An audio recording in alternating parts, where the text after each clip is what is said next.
Share market ખુલતાની સાથે રોકાણકારો નિરાશ થયા કારણ કે સેન્સેક્સ અને નિફ્ટીમાં સતત બીજા દિવસે ઘટાડો થયો.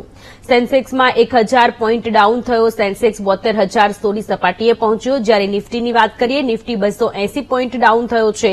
21,740 પર નિફ્ટી ટ્રેન્ડ કરી રહ્યો છે. યુએસ ફેડરલ રિઝર્વ બેંક ધારણા કરતા ધીમા દરે દરો ઘટી શકે છે. આ વિશે વધુ વિસ્તારથી સમજાવશે શેરબજારના નિષ્ણાત અસીમ મહેતા. અસીમભાઈ આપણી સાથે જોડાયેલા છે. અસીમ મહેતાજી, સૌપ્રથમ તો આપના એ સવાલ કે શેર માર્કેટ આજે ખુલ્યું, સતત 2 દિવસથી સેન્સેક્સ અને નિફ્ટીમાં ઘટાડો થઈ રહ્યો છે. કયા કારણો છે કે જેનાથી શેર માર્કેટ અત્યારે લો ચાલી રહ્યું છે? આભાર. સૌપ્રથમ તો માર્કેટમાં આપણે જો જોઈએ તો નવેમ્બરથી માર્કેટ એક સારી એવી તેજી આપણને દેખાડી અને વખતો વખત બહુ જ માઇનોર કરેક્શન માર્કેટે આપ્યા. પહેલી વાત. બીજી વાત, જાન્યુઆરીની વાત કરીએ તો જાન્યુઆરીમાં એક સળંગ તેજી જોવા મળી અને માર્કેટ એક નવા હાઈ ઉપર આવ્યું. એ પછી માર્કેટમાં એક કરેક્શન ઇનએવિટેબલ હતું. એક સ્વાભાવિક રીતે ટેકનિકલ જયારે વાત કરતા હોય તો ટેકનિકલ કરેક્શન માર્કેટમાં આવતું હોય છે, એ આપણને જોવા મળ્યું. હવે અત્યારના જો કારણોની વાત કરીએ અને જે મારું અત્યારનું જે માર્કેટ માટેનો મારો વ્યૂ છે, એક તો જે આપણા ઇકોનોમિકના જે ડેટા આવ્યા, ખાસ કરીને ઇન્ફ્લેશનના ડેટા થોડા જે ધારણા હતી એના કરતા વધારે આવ્યા છે. એટલે મોંઘવારી થોડી વધી હોવી શક્યતા વધેલી છે અને એ કારણસર હવે રિઝર્વ બેંક પણ આવનારા સમયમાં કોઈ વ્યાજમાં ઘટાડો કરે એવી શક્યતા ઓછી દેખાઈ રહી છે. બીજી બાજુ જે ફેડની આપે જે જિક્ર કર્યો વાતનો કે જે રીતે યુએસ ઇકોનોમી અત્યારે વર્ક કરી રહી છે એ જોતા ત્યાં પણ ઇન્ફ્લેશન જે ધાર્યું હતું એના કરતા આપણને વધારે દેખાઈ રહ્યું છે અને ઇન્ફ્લેશનનો જે ઘટાડાનો દર છે એ પણ પ્રમાણમાં ઓછો દેખાઈ રહ્યો છે અને એ કારણસર ફેડ જરૂરથી વ્યાજનો ઘટાડો ડિફર કરી શકે છે અને એ કારણસર માર્કેટમાં થોડું સાવચેતીનું વલણ જોવાયું છે. ખાસ મહત્વની વસ્તુ હું એટલું કહેવા માંગીશ કે અત્યારે રિઝલ્ટની સિઝન ચાલી રહી છે. રિઝલ્ટ જેમ આવશે તેમ માર્કેટમાં આપણને એની ઇફેક્ટ જોવા મળશે. આજની સ્પેસિફિકલી વાત કરીએ તો ગઈકાલે જે એચડીએફસી બેંકના રિઝલ્ટ આવ્યા એની ઇફેક્ટ પણ માર્કેટ ઉપર જોવા મળી છે. આજના બજારમાં તમે જોશો તો બેંક નિફ્ટીનો જે ઘટાડો છે એ બહુ શાર્પ દેખાઈ રહ્યો છે. સામે છેડે નિફ્ટીમાં ચોક્કસ ઘટાડો છે પરંતુ એટલો શાર્પ જેટલો બેંક નિફ્ટી જેટલો નથી દેખાઈ રહ્યો. ઓવરઓલ એમ માની શકાય કે માર્કેટમાં એક સારા કરેક્શનની અપેક્ષા છે. રોકાણકારોએ થોડુંક ઊંચા મથાળે લેવામાં સાવચેતી રાખવાની મારી ભલામણ છે. અસીમજી, જ્યારે માર્કેટ લો થતું હોય છે ત્યારે જનરલી લોકો માર્કેટમાં ઇન્વેસ્ટ કરવા માટે શેર્સ લેવા ઈચ્છતા હોય છે. રોકાણકારોને આપ શું સલાહ આપશો કે કયા સેક્ટરમાં ઇન્વેસ્ટ કરવું જોઈએ જે આગામી સમયમાં જ્યારે માર્કેટ અપ આવે ત્યારે તેમને પ્રોફિટ મળે? બહુ અગત્યનો પ્રશ્ન છે કારણ કે આપ જાણો છો પ્રમાણે માર્કેટમાં એક લિક્વિડિટી ખૂબ સારી છે. આપણા દેશમાં જો ખાલી માત્ર એસઆઈપી ની વાત કરીએ તો મંથલી લગભગ 18,000 કરોડ આપણા ફંડ્સ આવી રહ્યા છે.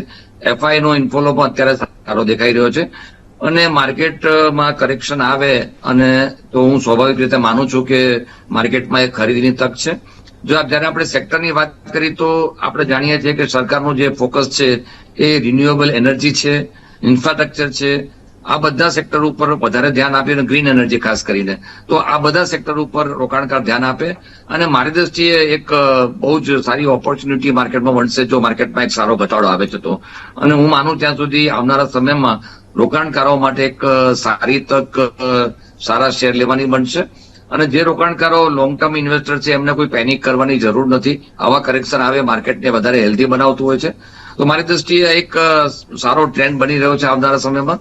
એટલે બહુ કઈ ચિંતા કરવા જેવું નથી પરંતુ નીચા મથાળે ચોક્કસ મેં જે વાત કરી એવા સેક્ટરમાં ઇન્વેસ્ટમેન્ટ કરી શકાય છે. અસીમજી, લોકો ગભરાઈ જતા હોય છે જ્યારે લોસમાં જતા હોય છે ત્યારે લોકોને એન્ઝાયટી થતી હોય છે કે હવે શું થશે. આપને શું લાગી રહ્યું છે કે આજે અત્યારે માર્કેટ ડાઉન થયું છે, કેટલો સમય આ માર્કેટ ડાઉન રહેશે?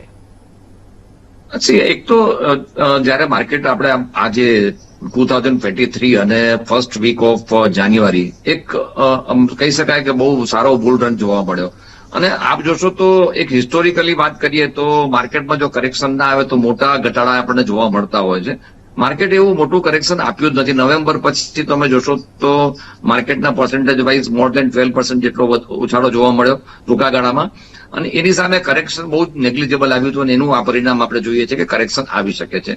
પેનિક કરવાની એટલા માટે જરૂર નથી કે વર્લ્ડ ઓવર અત્યારે જો જીઓ પોલિટિકલ સિચ્યુએશન વાત કરો તો સિચ્યુએશન સારી નથી બાય એન્ડ લાર્જ તમે જોશો તો ઘણી બધી કન્ટ્રીમાં વોર ચાલી રહી છે, ઇકોનોમિક બ્લોકેડ છે, અને જે રેડ સીમાં જે અત્યારે જે ટેરરિસ્ટ એટેક થઈ રહ્યા છે એ કારણસર વર્લ્ડની અલગ અલગ ઇકોનોમીને મોટી અસર પડે એવી શક્યતા છે.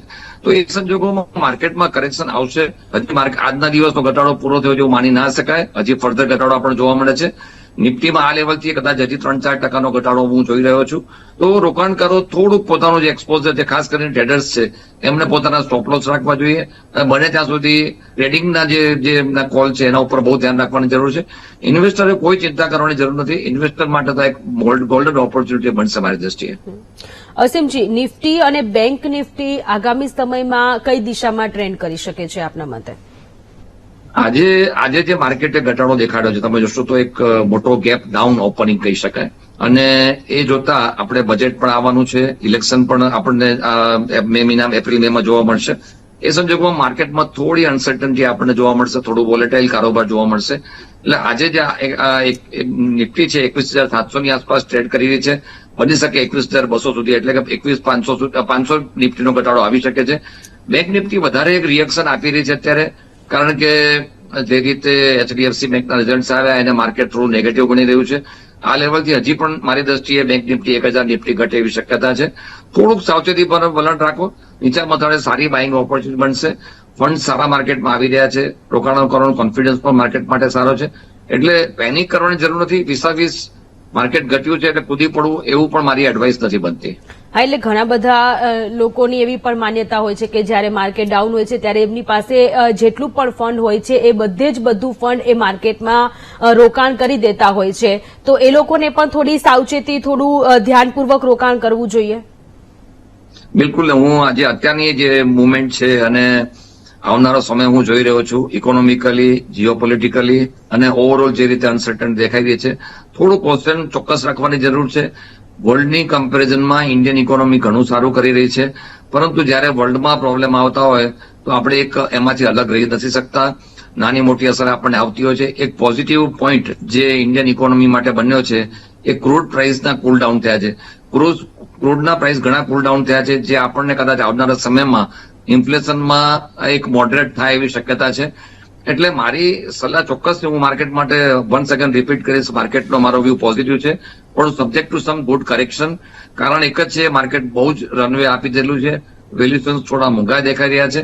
એટલે થોડીક પેશન્સ રાખવાની જરૂર છે. બાકી જે રિટર્ન ઇન્વેસ્ટર છે, જે એસઆઈપીમાં ઇન્વેસ્ટમેન્ટ કરે છે કે જે મ્યુચ્યુઅલ ફંડમાં ઇન્વેસ્ટમેન્ટ કરે છે, ઘટનાને જરૂરથી બાય કરે. આવનારો સમય માર્કેટ માટે ઘણો પોઝિટિવ દેખાઈ રહ્યો છે અને in comparison to other asset class આપણને ઇક્વિટી ઘણું સારું રિટર્ન આપશે એવો પણ મને કોન્ફિડન્સ છે. સવાલ શોર્ટ ટર્મનો છે. શોર્ટ ટર્મ થોડું કોશન રાખવાની જરૂર છે. જી અસીમજી, આપ અમારી સાથે જોડાયા, રોકાણકારોને સચોટ સલાહ આપી એ બદલ આપનો ખૂબ ખૂબ આભાર.